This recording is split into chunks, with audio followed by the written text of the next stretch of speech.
Hello everyone, आज अपन देखेंगे AEFI के रिगार्डिंग। इसमें सबसे पहले अपन स्टार्ट करने से पहले देखें कि इनकी PDF का लिंक है वो अपने डिस्क्रिप्शन में प्रेजेंट है, वहाँ से आप देख भी सकते हो और डाउनलोड भी कर सकते हो नोट्स को, PDF को। तो आपको एज ए नोट्स के रूप में आप PDF को डाउनलोड कर सकते हो। AFI का फुल फॉर्म क्या होती है? Adverse event following the immunisation. तो इसके रिगार्डिंग अपन देखेंगे एडवर्स इवेंट फॉलोइंग इम्यूनाइजेशन की डेफिनेशन क्या है, इसकी डिफरेंट कैटेगरीज कौन कौन सी है, फिर क्लासिफिकेशन बाय द सीवीटी के एडवर्स इवेंट होता है उसको सीवीटी बेसिस पे कैसे क्लासीफाई किया गया उसको अपन देखेंगे। फिर यदि कोई एडवर्स इवेंट हो जाता है वैक्सीन लगाने के बाद तो उसको इन्वेस्टिगेशन करना जरूरी है, ठीक है ना। उसका कौन कौन क्या कोजेशन क्या है कि कौन सा फैक्टर रेस्पॉन्सिबल है एडवर्स इवेंट के, उसको उनको पता करना है, ठीक है। फिर क्लस्टर ऑफ द एएफआई आ जाए तो उसको कैसे डिफाइन करेंगे, उसका इन्वेस्टिगेशन कैसे करेंगे, उसके रिगार्डिंग देखेंगे। फिर मैनेजमेंट अपन कैसे करेंगे एडवर्स इवेंट का, और लास्ट में देखेंगे अपन इसको प्रिवेंट कैसे करते हैं। तो ये अपन 1 बाय 1 देखेंगे। फिर अपन नेक्स्ट बात करें, अपना लास्ट टॉपिक है AEFI adverse event following the immunisation. कि आपने इम्यूनाइजेशन दिया, उसके बाद में उसके एडवर्स इवेंट आते हैं, उसको कैसे मैनेज करेंगे, कैसे इन्वेस्टिगेट करेंगे, वो क्या होते हैं कि any untoward the medical occurrence, ठीक है, कोई भी अनवांटेड या अनटूवर्ड मेडिकल ऑकरेंस हुआ, फॉलो द इम्यूनाइजेशन कि अपने इम्यूनाइजेशन दिया उसके बाद में ये कंडीशन अक्कर हुई, ठीक है, which does not necessary have a causal relationship with the usual usage of the vaccine. कि ये जरूरी नहीं है कि वैक्सीन की वजह से हुआ, इसका मतलब ये है कि जरूरी नहीं है कि ये कोजेशन है कि इम्यूनाइजेशन की वजह से एडवर्स इवेंट हुए या अनटूवर्ड मेडिकल ओकरेंस हुआ, ये कोई जरूरी नहीं, नेसेसरी नहीं है कि ये कोजल रिलेशनशिप है, ये सिर्फ वैक्सीन की वजह से हुआ, एक और भी फैक्टर रिस्पॉन्सिबल हो सकते हैं, अपन देखेंगे, ठीक है। तो ये कौन कौन से हो सकते हैं? इट में भी वैक्सीन रिएक्शन भी हो सकता है, प्रोग्रामेटिक एरर की वजह से भी हो सकता है, कोइंसिडेंटल इवेंट भी हो सकता है, इंजेक्शन रिलेटेड एंजाइटी की वजह से इवेंट हो सकता है, प्लस अननोन कोज भी हो सकता है, ठीक है। Most life threatening reaction begin with the 10 minute का, जब भी अपन इम्यूनाइजेशन देते हैं जो भी लाइफ थ्रेटनिंग रिएक्शन होती है विद इन 10 मिनट स्टार्ट हो जाती है फॉलोइंग द इम्यूनाइजेशन। तो अपन क्या एडवाइस दे सकते हैं इस time? It is advisable to keep the recipient under the observation for the at least 20 minute तक, उसका ऑब्जर्व करो वैक्सीन देने के बाद आफ्टर द इंजेक्शन, ताकि कोई भी सीवियर कंडीशन उसको आप प्रॉपर आप उसकी मॉनिटरिंग कर सको और ऑब्जर्वेशन कर सको उसका। फिर अपन बात करें कि कैटेगरीज के कौन कौन कैटेगरीज में डिवाइड किया गया AFI के adverse event following the immunisation, कि कौन से पार्ट रेस्पॉन्सिबल है एडवर्स इवेंट के लिए। तो सबसे पहला है वैक्सीन रिएक्शन हो सकती है, क्यों? क्योंकि ये रिएक्शन के लिए कौन रेस्पॉन्सिबल है? Inherited property of the vaccine, very important, inherited property, इसकी वजह से वैक्सीन रिएक्शन हो सकती है। जैसे इन फीवर होता है DPT के वैक्सीन के बाद, OPV वैक्सीन से क्या होता था? Vaccine associated paralytic poliomyelitis. जैसे अपन अब कौन सा यूज करते हैं? बाईवेलेंट OPV यूज करते हैं। पहले कौन सा करते थे? ट्राईवेलेंट OPV यूज करते थे। तो ट्राईवेलेंट OPV में जो भी वाइल्ड पोलियो वायरस 2 था, उसकी वजह से वाइल्ड पोलियो वायरस 2 था, उसकी वजह से क्या रेस्पॉन्सिबल था? वैक्सीन डेराइव्ड पैरालाइटिक पोलियोमाइलाइटिस हो सकता था। अब अपन बाईवेलेंट करते तो इसमें कौन सा प्रेजेंट है? WPV 1 और 2 प्रेजेंट है, कि 1 और 3 प्रेजेंट है। तो 1 की वजह से कुछ होता नहीं है, 3 की वजह से वैक्सीन एसोसिएटेड पैरालाइटिक पोलियो हो सकता है। तो ये एक तरह से इनहेरिटेड प्रॉपर्टी की ये साइड इफेक्ट आने हैं वैक्सीन की रिएक्शन है। फिर एक प्रोग्रामेटिक एरर, इसमें क्या हो सकता है कि वैक्सीन के प्रिपरेशन के टाइम पे एरर की, आपने प्रॉपर प्रिपरेशन नहीं हुआ है, प्रॉपर वैक्सीन बना रहे जहाँ पे मैन्युफैक्चर हुई वहाँ पे हैंडलिंग प्रॉपर नहीं हुई, हैंडलिंग के टाइम पे कोई प्रॉब्लम हुई है, स्टोरेज प्रॉपर नहीं हुआ है, टेम्परेचर मेंटेन नहीं पाया, कुछ वजह से उस टाइम एरर हुई है, या आपने जो भी वैक्सीन को इंजेक्ट किया है, एडमिनिस्ट्रेशन हुआ है, वो आपने प्रॉपर फॉलो नहीं किया, उस टाइम की वजह से उसको, ठीक है, एडवर्स इवेंट हुए हैं। इसको अपन जैसे बोलते हैं, जैसे बात करें एब्सेस फ्रॉम इम्प्रॉपर स्टेरिलाइजेशन या freezing of the hepatitis B के, हेपेटाइटिस बी वैक्सीन है, ये क्या है? फ्रिज सेंसिटिव वैक्सीन है, ठीक है। तो इसको आपको फ्रीजिंग कंडीशन में नहीं रख सकते, यदि आपने फ्रीजिंग कंडीशन में रखा है तो इसकी वजह से एब्सेस फॉर्मेशन हो सकता है, या इम्प्रॉपर स्टेलाइज नहीं किया प्रॉपरली तो एब्सेस फॉर्मेशन होता है। ये एक तरह से प्रोग्रामेटिक एरर के एग्जांपल हो गया। फिर अपन बात करें कोइंसिडेंटल भी हो सकता है, कैसे? Unrelated event that happen after the vaccination but due to the chance, तो बाई चांस हुआ है, इसमें वैक्सीन का कोई इन्वॉल्वमेंट नहीं। जैसे अपन बात करें इसके एग्जांपल न्यूमोनिया और seizure due to the another illness after the immunization. अपन ने क्या किया? कोई वैक्सीन लगाया पर उसको कोई से पहले से बीमारी थी, तो ये तो वो बीमारी तो थी, अपन ने उसका नॉर्मल इम्यूनाइजेशन किया, पर इम्यूनाइजेशन की वजह से तो कोई साइड इफेक्ट नहीं आया, पर उस बीमारी की वजह से उसको न्यूमोनिया हो गया या कोई सीजर हो गया, ऐसे कोई साइड इफेक्ट आ रहा है। तो इसका मतलब अपन को क्या लगेगा कि वैक्सीन लगा इसकी वजह से, पर वो एक्चुअल में वैक्सीन की वजह से नहीं है, वो बीमारी पहले से प्रेजेंट थी उसकी वजह से आया। तो उसको अपन बोलते हैं कोइंसिडेंटल जो एडवर्स इवेंट है ओकर ड्यू टू द चांस। फिर आप बात करें इंजेक्शन रिएक्शन के एंजाइटी रिलेटेड, कि किसी को वैक्सीन से ठीक है डर लगता हो, इंजेक्शन से डर लगता हो, तो इसकी वजह से भी आपको फियर हो गया, पेन हो गया या स्ट्रेस हो सकता है। तो ये सब कंडीशन इसकी वजह से भी हो सकती है, तो एंजाइटी रिलेटेड होगी। जैसे फेंटिंग होना, हाइपर वेंटिलेशन, जैसे सांस फूल जाना, रफ्तार से सांस लेना, या चक्कर का कन्वर्जन आना, ठीक है, सीजर वगैरह आना, तो ये सब एंजाइटी की वजह, एंजाइटी इंजेक्शन की एंजाइटी की वजह से भी हो सकता है। फिर लास्ट बात करें नॉन रीजन के, इसमें कोई रीजन का पता ही नहीं चला, when cause can not be stabilise, इसको अपन बोलते हैं अननोन रीजन की वजह से भी एडवर्स इवेंट आ सकते हैं। फिर अपन नेक्स्ट बात करें क्लासिफिकेशन ऑफ द सीवीटी के जो भी एडवर्स इवेंट हुए हैं, अपन क्या था AEFI पढ़ रहे थे, AEFI में एडवर्स इवेंट हुए हैं जो भी उनकी सीवीटी देखेंगे, तो माइनर फॉर्म में भी हो सकते हैं, सीरियस फॉर्म में भी हो सकते हैं, और सीवियर फॉर्म में भी हो सकते हैं। सबसे इंपॉर्टेंट कौन सी है? सीरियस फॉर्म, ठीक है। माइनर में जैसे local pain, swelling, mild fever, ये नॉर्मल हर वैक्सीन के बाद होता है, ठीक है। सीरियस फॉर्म में जिसमें क्या हॉस्पिटलाइजेशन रिक्वायरमेंट पड़े, सिग्निफिकेंट डिसेबिलिटी जिसकी वजह से डिसेबिलिटी हो जाए, या लाइफ थ्रेटनिंग डेथ का भी, ठीक है, लाइफ थ्रेटनिंग हो या डेथ भी हो जाए, तो इस कंडीशन को बोलते हैं serious side effect adverse event. यदि सीवियर बोले तो सीवियर में क्या है, इंटेंसिटी तो सीवियर है पर लाइफ थ्रेटनिंग नहीं है, इस कंडीशन को अपन बोलेंगे सीवियर साइड इफेक्ट। जैसे हाई फीवर आना, hypotonic hyporesponsive episode after the DPT, ये सब होना, ये सब सीवियर एडवर्स इवेंट के एग्जाम्पल है।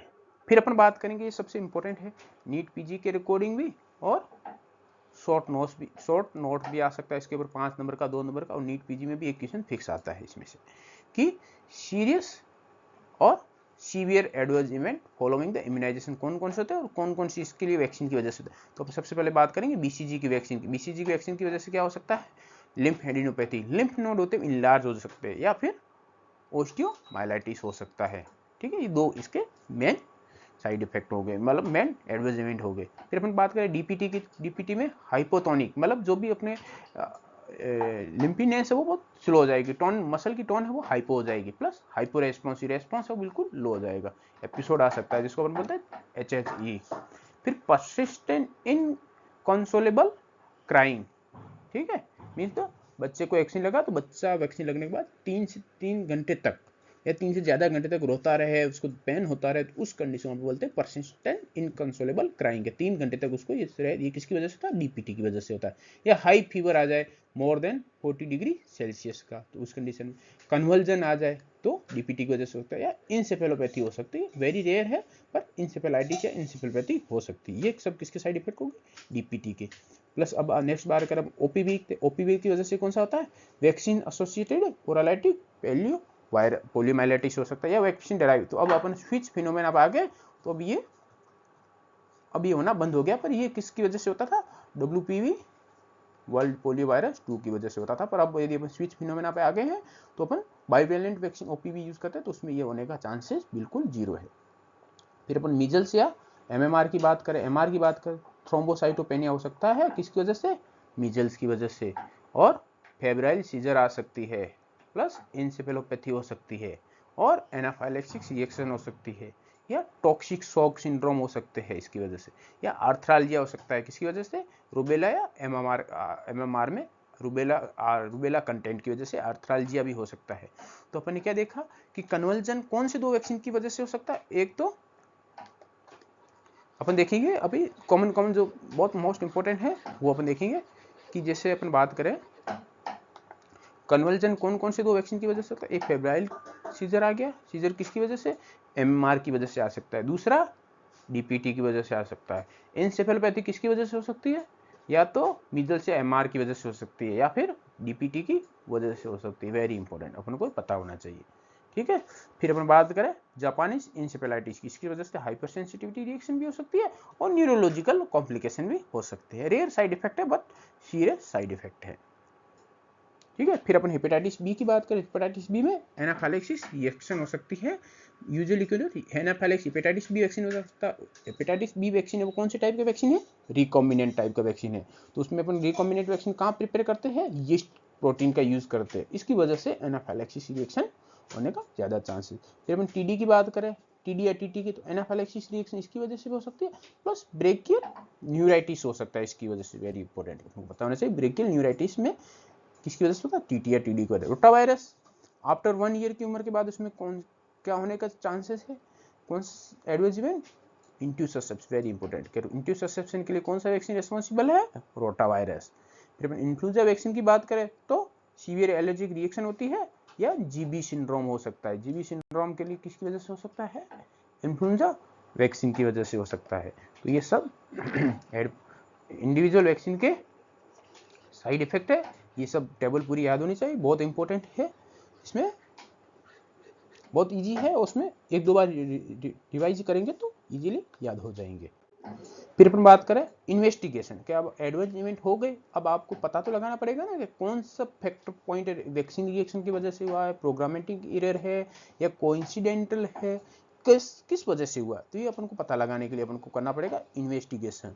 ठीक है। पर्पस ऑफ द इन्वेस्टिगेशन क्या होगा? To ensure the safety of the vaccine का पता लगाना पड़ेगा कि कौन से पॉइंट पे एरर हुई है, कि कौन सा पॉइंट रिस्पॉन्सिबल है, ताकि अपन उसको करेक्ट करके वैक्सीन की सेफ्टी को मेंटेन रखें।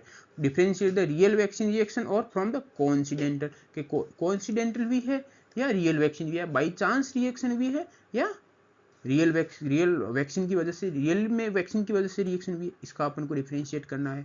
प्रोग्रामेटिक एरर है, इसको अपन को, इसकी वजह से एडवर्स इवेंट हुए तो उसको अपन को रिमूव करके उसको रिमूव करना है और अपन को या करेक्ट करना है। फिर अपन यदि इतने एडवर्स इवेंट आए तो पब्लिक का विश्वास उठ जाएगा वैक्सीन के ऊपर से। तो उस विश्वास को मेंटेन रखने के लिए इम्यूनाइजेशन प्रोग्राम में ये अपन को इन्वेस्टिगेशन करना पड़ता, ताकि अपन को पब्लिक का विश्वास बना रहे, अपन रीजन पता लगेगा तो अपन उसको करेक्ट कर देंगे। स्टेप क्या क्या होते हैं इसमें? ठीक है। तो सबसे पहला स्टेप क्या है? रिपोर्टिंग करनी। रिपोर्टिंग किसकी करते हैं अपन? जो सीरियस इवेंट होते हैं, ठीक है ना, जो सीरियस इवेंट होते हैं इसकी रिपोर्टिंग करते हैं। फिर डाटा कलेक्शन करते हैं, ठीक है, पेशेंट के ऊपर डाटा कलेक्शन करते हैं, वैक्सीन के ऊपर डाटा कलेक्शन करते हैं, वैक्सीन जो देने इंजेक्ट किया है कौन किसने किया उसके ऊपर डाटा कलेक्ट करते हैं, सब डाटा कलेक्शन करते हैं। फिर क्लिनिकल एग्जामिनेशन करते हैं जिसको वैक्सीन जिसमें एडवर्स इवेंट हुए। फिर वैक्सीन असेसमेंट करते हैं कि कौन से लोड का वैक्सीन यूज किया गया है और वैक्सीन की डोज क्या थी, सेम वैक्सीन था, कहाँ दिया गया ये। फिर फील्ड विजिट करते हैं, फील्ड इन्वेस्टिगेशन करते हैं, जहाँ पे हुआ अपन जाके वहाँ पे विजिट करते हैं, वहाँ का वैक्सीन वगैरह की रिगार्डिंग देखते हैं। फिर कोजेलिटी असेसमेंट, जिसमें अपन जो भी अपने पॉइंट थे कि इसमें अपन असेसमेंट कोजेलिटी दिखाते हैं कि कौन सा कोजेशन है जो रिस्पॉन्सिबल है एडवर्स इवेंट के लिए, कि वैक्सीन रिएक्शन है या प्रोग्रामेटिक एरर है, कोइंसिडेंटल है या अननोन रीजन है, क्या रीजन है उसका पता लगाते हैं और उस लास्ट में फिर उसको अपन करेक्टिव मेजर के करेक्ट कैसे कर सकते हैं। तो ये इसके सब स्टेप हो गए किसके? इन्वेस्टिगेशन ऑफ द AEFI के। फिर अपन बात करें नेक्स्ट कि स्टेप, सबसे पहले स्टेप की बात करें अपन तो डिटेक्ट एंड रिपोर्टिंग किसको करेंगे? जो सीरियस AFI है, जैसे डेथ हो गई, हॉस्पिटलाइजेशन हो गया, डिसेबिलिटी या cluster of the AFI occur हो गए या अनयूजुअल इवेंट हो गया, तो रिपोर्टेड कितने टाइम के अंदर रिपोर्ट करना चाहिए? विथ इन 24 आवर अपन को रिपोर्टिंग करनी चाहिए, वेरी इंपॉर्टेंट। ठीक है। अब रिपोर्ट फ्लो कैसे होता है? ANM या हेल्थ वर्कर किसको रिपोर्ट करते हैं? PSC मेडिकल ऑफिसर को। PSC मेडिकल ऑफिसर किसको रिपोर्ट करता है? डिस्ट्रिक्ट इम्यूनाइजेशन ऑफिसर को, DIO को। DIO किसको इन्फॉर्म करता है? स्टेट या नेशनल AFI कमिटी को इन्फॉर्म करता है। तो ये रिपोर्टिंग का ऑर्डर होता है और रिपोर्टिंग कितने टाइम के अंदर करनी थी? With in 24 hours. अपन फिर बात करें प्रीलिमिनरी इन्फॉर्मेशन कलेक्शन के, कौन कौन सी इन्फॉर्मेशन कलेक्शन करते हैं? पेशेंट डिटेल कलेक्शन करते हैं अपन, नेम, एज, सेक्स, एड्रेस और past medical history, allergies, comorbidities वगैरह सब। इवेंट डिटेल का पता लगाते हैं कि ऑनसेंट टाइम आफ्टर वैक्सीनेशन किया उसके कितने टाइम बाद इसका ऑनसेंट हुआ एडवर्स इवेंट का, प्लस क्लिनिकल फीचर क्या क्या है और इसका आउटकम क्या आया। ठीक है। वैक्सीन डिटेल करते हैं कि टाइप कौन सा है, बैच नंबर क्या है, एक्सपायरी डेट है कि नहीं है, डोज नंबर कौन सा था और रिकंस्टिट्यूशन कौन सा यूज किया गया था, ये सब अपन। फिर वैक्सीनेटर डिटेल कि जिसने वैक्सीन दिया था उसका नेम, डेजिग्नेशन, ट्रेनिंग हो रखी है, इंजेक्शन टेक्निक कौन सा यूज़ किया है। कई बार क्या होता है IM देना होता है, अपन सबक्यूटेनियस दे देते हैं या IV दे देते हैं, तो उस वजह से ये हो सकता है। तो ये सब इंजेक्शन टेक्निक वगैरह सब अपन इंफॉर्मेशन कलेक्ट करते हैं। फिर कोल्ड चेन के रिगार्डिंग डिटेल कलेक्ट करते हैं, जैसे स्टोरेज हिस्ट्री, टेम्परेचर मेंटेनेंस क्या है, ट्रांसपोर्ट हुआ उस टाइम पे टेम्परेचर मेंटेन था, ये सब अपन हिस्ट्री कलेक्ट करते हैं। तो ये सब अपने हो गए, अपन उसको इंफॉर्मेशन कलेक्शन के स्टेप हो गए। फिर अपन नेक्स्ट बात करें कि क्लिनिकल एग्जामिनेशन एंड मैनेजमेंट के जो भी एडवांस है उसका अपन को मैनेजमेंट भी करना पड़ेगा। तो एग्जामिन द पेशेंट, उसका वाइटल रिकॉर्ड करेंगे, perform the relevant investigation, CBC, CSF या कोई भी इमेजिन करना हो तो उसको इमेजिन करेंगे अपन को, एक्सरे वगैरह, UAG वगैरह किसी की जरूरत है तो रिक्वायर्ड है तो, और immediate treatment given to must be document, जो भी ऑन टाइम जो भी एडवांस इवेंट में कौन से ट्रीटमेंट दिए गए वो भी ऑन डॉक्यूमेंटेड होना चाहिए। Plus the collect the specimen if the require के ब्लड, CSF, यूरिन का कोई स्पेसिमेन कलेक्शन चाहिए तो उसको अपन कलेक्ट करना है। तो ये हो गया clinical examination plus management. Fourth step की बात करें तो vaccine and logistic assessment. Vaccine के बारे में हमको पूरी इंफॉर्मेशन कलेक्ट करनी है कि inspect the remaining vaccine while, जो भी उसमें से रिमेनिंग है, जो जिस लॉट में से यूज की उसमें से कौन कौन सी रिमेनिंग, उसके बारे में अपन को इंफॉर्मेशन कलेक्ट करनी है। कौन क्या डाइल्यूएंट यूज किया था, सिरिंज के रिगार्डिंग अपन कॉन्टामिनेटेड सिरिंज या कोई पुरानी सिरिंज तो नहीं थी, फिर कौन सी निडल यूज की वो अपन इसके बारे में सब इंफॉर्मेशन कलेक्ट करनी है। ठीक है। इफ प्रोग्रामेटिक एरर सस्पेक्ट हो तो check the SFCs, reconstitution, multi dose usages और कोल्ड चेन ब्रेक अपन को, ये सब होते हैं, ये प्रोग्रामेटिक एरर के टाइप पार्ट है, ये सब अपन को चेक करने हैं। ठीक है। फिर send the sample for the laboratory testing, bacteriologically, sterility और पोटेंसी टेस्ट, ये सब यूज करने के लिए अपन को वैक्सीन को लेबोरेटरी टेस्ट के लिए सेंड कर देना है। फिर बात करें पांचवा है फील्ड इन्वेस्टिगेशन करना है कि visit the site of the immunisation, जहां पे इम्यूनाइजेशन हुआ उस साइट पे अपन को विजिट करनी है। ठीक है। हेल्थ वर्कर का इंटरव्यू लेना है, पेरेंट और केयर गिवर का इंटरव्यू लेना है। फिर look for the other causes to detect the cluster, other cases के बारे में देखना है कि क्लस्टर ऑफ द AFI नहीं है कि ये वैक्सीन कितने बच्चों को लगा है, कि बहुत सारे बच्चों में इस कॉमन साइड इफेक्ट तो नहीं आ रही इस वैक्सीन की वजह से, तो ये भी अपन को क्लस्टर AFI के बारे में देखना है। फिर लास्ट है check the vaccine carrier, cold chain equipment और डाइल्यूएंट, इन सबको अपन को चेक करना है। जहाँ पे अपन फील्ड पे गए, जहाँ इम्यूनाइजेशन हुआ वहाँ पे जाके सब जो भी यूज हुआ था पार्ट उस वैक्सीनेशन में, वो सब अपन को देखना है। फिर अपन बात करें, फिर अपन को असेसमेंट करना है, कोजेलिटी असेसमेंट। अपन को कोजेलिटी मतलब कोज फाइंड आउट करना है कि अपन को ये सब करने के बाद क्या कोज मिला, तो इसको बोलते हैं अपन WHO एल्गोरिथम फॉर द कोजेलिटी, कि वैक्सीन रिएक्शन की वजह से एडवर्स इवेंट आए थे, या प्रोग्रामेटिक एरर थी इसके लिए रेस्पॉन्सिबल, या कोइंसिडेंटल हुआ था, या इंजेक्शन रिएक्शन एंजाइटी की वजह से सब कुछ हुआ था, या अननोन रीजन की वजह से हुआ था। तो अपन को कोज फाइंड आउट करना है। फिर लास्ट में क्या करना है, कोज फाइंड आउट हो गया, इसको करेक्ट करना है।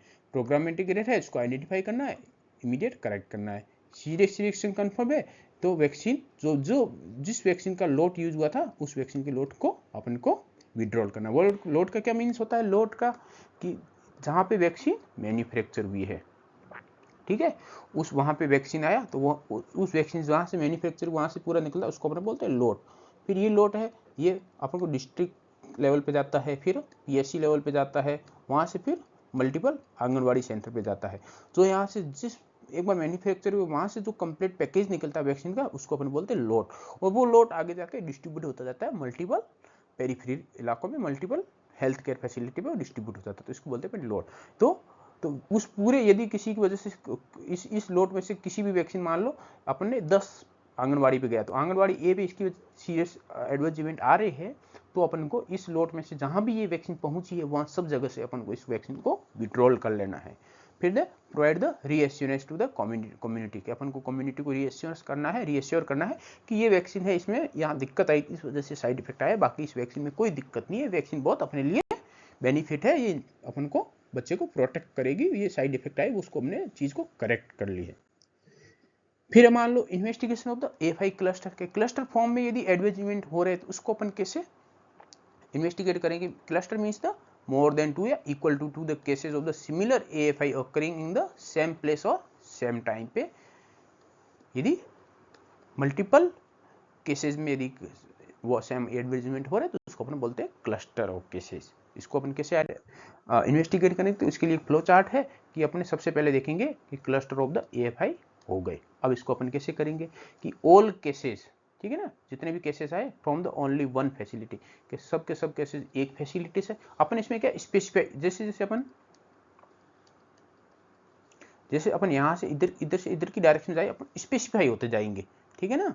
अपन सबसे पहले एक हेल्थ केयर फैसिलिटी से स्टार्ट करेंगे, फिर एक वैक्सीन पे जाएंगे, ठीक है ना। तो ऐसे स्पेसिफाई होते जाएंगे अपन, जैसे जैसे इधर जाएंगे अपन पॉइंट टू पॉइंट स्पेसिफिक होते जाएंगे, ठीक है। तो सबसे पहले एक के मतलब जो भी केसेस आए वो एक ही हेल्थ फैसिलिटी से आए, या same lot use to the others at the others, के वो लूट है वो जो लोट में से वैक्सीन यूज किया गया तो वो और कहीं यूज किया गया है कि नहीं किया गया है, ठीक है। तो इसका क्या आंसर हो सकते हैं, दो हो सकते हैं, यस या नो।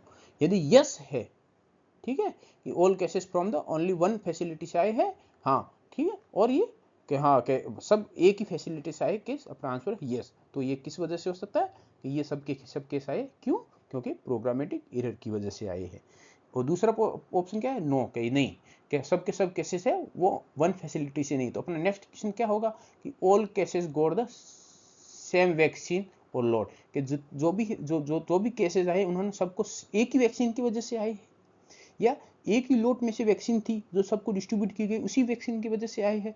तो इसके भी दो आंसर हो सकते हैं, यस। यदि यस है तो अपन क्या चेक करेंगे नेक्स्ट, इसके similar illness in the other who did not get the vaccine, कि ये की सेम वैक्सीन है, एडवर्स इवेंट है, वो उन लोगों में भी आए हैं जिन लोगों में वैक्सीन लिया ही नहीं है। तो इसके आंसर भी हो सकता है यस या नो। यदि नो आंसर आ जाए कि ये सिर्फ और सिर्फ वैक्सीन लिया उन्हीं को ये सिम्टम, उन्हीं के अंदर ये एडवर्स इवेंट प्रेजेंट है, और जिन्होंने वैक्सीन नहीं लिया तो उनके अंदर प्रेजेंट नहीं है। तो इसका आंसर क्या हो गया, इम्यूनाइजेशन एरर की वजह से आया कि इम्यूनाइजेशन एरर ट्रांसपोर्ट, स्टोरेज और वैक्सीन क्वालिटी डिफेक्ट रिएक्शन की वजह से आया, या इम्यूनाइजेशन एरर की वजह से आया। यदि आंसर है कि यस, के वैक्सीन लिया उनको भी ये एडवर्स इवेंट हुआ है और वैक्सीन नहीं लिया उनको भी ये एडवर्स इवेंट हुआ है, तो ये क्या है, तो फिर इसका रीजन क्या है, कोइंसिडेंटल इवेंट हुआ है। फिर अपने बात की all cases got the same vaccine और लोट, के सभी केसेस है उन्होंने सेम वैक्सीन लिया या सेम लोट में से वैक्सीन यूज किया है। यदि इसका आंसर नो है तो अपन अपना नेक्स्ट क्वेश्चन क्या होगा, नॉन द वैक्सीन रिएक्शन, के वैक्सीन रिएक्शन आई है वो मतलब उसी वैक्सीन से उसके लिए नॉन है, उसी वैक्सीन से रिलेटेड है, तो ये अपन चेक करेंगे, ठीक है। तो इसका आंसर है यस, कि हाँ कि उस वैक्सीन से रिलेटेड वैक्सीन है उससे कि ये वैक्सीन लेते तो इससे ये साइड एडवर्स इवेंट होती है, यस अपना आंसर है। तो rate of the reaction with in the expected rate, कि कोई भी वैक्सीन लेते उसका रेट होती है, जैसे अपन कोई भी ले, जैसे अपने मान लो कि अपने डीपीटी की वजह से इंसेफेलाइटिस होती है कितने परसेंट, 2% केसेस में, ठीक है, इंसेफेलोपैथी होती है 2% केसेस में, कि जो भी रिएक्शन आई विथ इन, मतलब जो भी एक्सपेक्टेड रेट थी उसके विथ इन लिमिट में आई है, तो इसका आंसर यस है। तो ये किस वजह से, वैक्सीन प्रोडक्ट रिएक्शन की वजह से ये एडवर्स इवेंट हुआ है। यदि आंसर है नो, कि नहीं, कि जो भी विद इन लिमिट थी उसके विद इन लिमिट नहीं आया है, उससे भी ज़्यादा में एडवर्स इवेंट हुआ, तो इसका मीन्स क्या है, इम्यूनाइजेशन एरर या वैक्सीन क्वालिटी डिफेक्ट रिएक्शन की वजह से ये एडवर्स इवेंट हुई है। फिर अपने नॉन वैक्सीन रिएक्शन की बात की कि अपन नॉन वैक्सीन रिएक्शन है कि वैक्सीन से रिलेटेड ही रिएक्शन है, कि उस वैक्सीन से ये रिएक्शन आने का चांसेस है, अपना आंसर यस है तो ठीक।